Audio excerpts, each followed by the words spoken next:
I dag er PKK, Kurdistans Arbejderparti, begyndt at trække sig tilbage fra det sydøstlige Tyrkiet til en stor PKK-base i det nordlige Irak. Den 21. marts i år meldte den kurdiske leder Abdullah Öcalan våbenhvile, og i dag forlader et par tusinde væbnede kurder nu Tyrkiet til fods. Den blodige konflikt mellem den tyrkiske stat og PKK er 30 år gammel, men nu tyder de seneste måneders seriøse fredsforhandlinger på, at der måske er ved at ske en åbning. En åbning, der muligvis gør Tyrkiet klar til at inddrage de mange millioner kurdiske medborgere og give dem samme rettigheder og muligheder som det tyrkiske flertal. Senere i år, der skal Tyrkiet have ny forfatning, og det er altså her, at vi får at vide, om kurderne en gang for alle får samme rettigheder som det tyrkiske flertal. Og så velkommen til dig, Deniz Serinci. Du er selv kurder, og så er du redaktør på det dansk-kurdiske avis Yigan.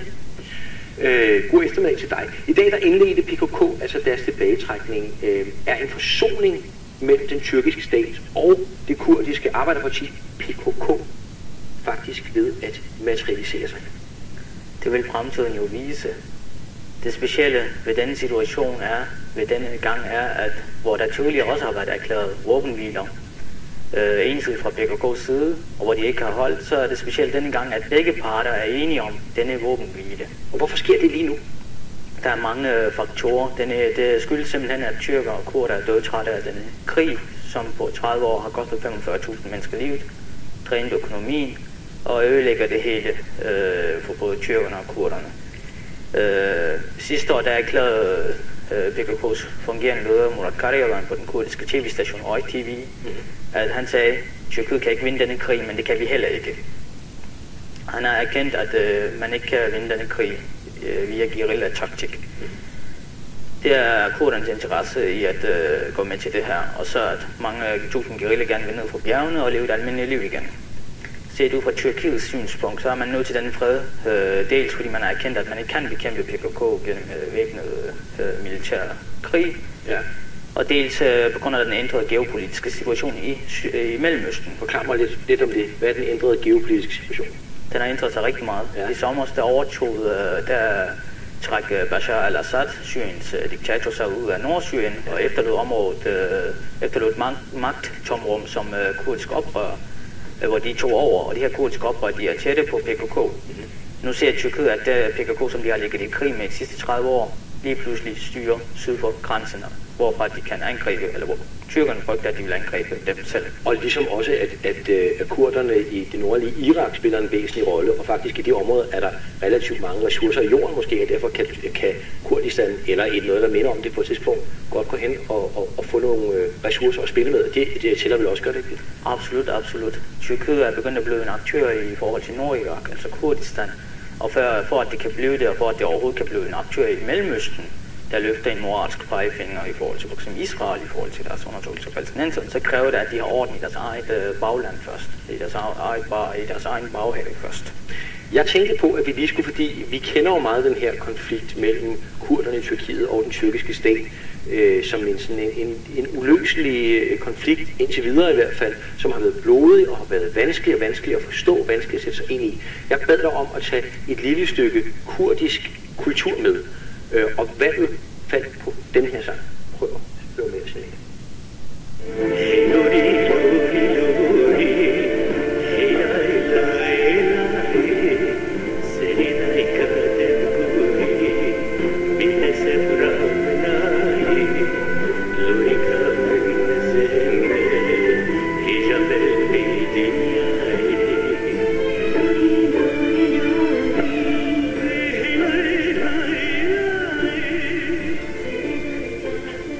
Hvem hører vi her? Vi hører Shimon Peres, som er kurdernes folkesanger. Ja. Han synger blandt andet om det her afsavn over for moren. Han har afsavnet over for moren, fordi han muligvis ikke, eller den sangeren, ikke har set sin mor i mange år. Der er mange kurdiske guerillaer oppe i bjergene, der ikke har set deres mødre i årvis. Enten fordi de har været oppe i bjergene, eller også fordi de har været fængslet af politiske grunde. Endvidere handler sangen om den sorg og de lidelser, kurderne har været udsat for gennem 30 års konflikt. Så det vil altså sige, at det her det er på en måde fortidens, måske sørgelige sange. Er der et håb hvis du taler med kurdere i Tyrkiet nu, om at det her er den store, endelige, positive forandring? Det er det, mange håber på. Fordi der er sket en ændring i forhold til Tyrkiets kurderpolitik. Før i tiden, for 20 år siden, der var det forbudt at bruge ordet kurder og Kurdistan i Tyrkiet. I dag, for 2 år siden, der gik Tyrkiets nuværende premierminister Erdogan ud og sagde, der var et Kurdistan-region i Osmaneriget. Det ville han aldrig have sagt før. Og hvordan bliver det tolket så blandt kurder? Nogle kurder tolkede det som om, at han prøver at narre kurderne til at lade dem tro, at han vil give dem flere rettigheder, hvad han ikke vil gøre ifølge dem. Og andre de tolkede det mere som om, at han prøver at vende tyrkiske nationalister til tanken om, at en gang i fremtiden, så bliver vi nødt til at decentralisere Tyrkiet. Og det er også det, som mange analytikere mener er løsningen på hele konflikten, nemlig at Tyrkiet bliver mere decentraliseret. Det vil sige, at de enkelte regioner, f.eks. de kurdiske regioner, får mere at skulle have sagt, får mere medbestemmelse over, hvad de vil gøre. Her iblandt så kan de f.eks. vedtage kurdisk modersmålsundervisning i deres region. Aha. Så løsningen er ifølge kurdiske analytikere mere decentralisering. Og det er det, Erdogan højst sandsynligt har villet vende tyrkerne til ved at sige der. Løsningen derimod er ikke sådan, som tyrkiske nationalister ofte har prøvet at fremstille det som om, at kurderne skal selvstændigt ud, at de skal løsrive sig territorialt fra Tyrkiet.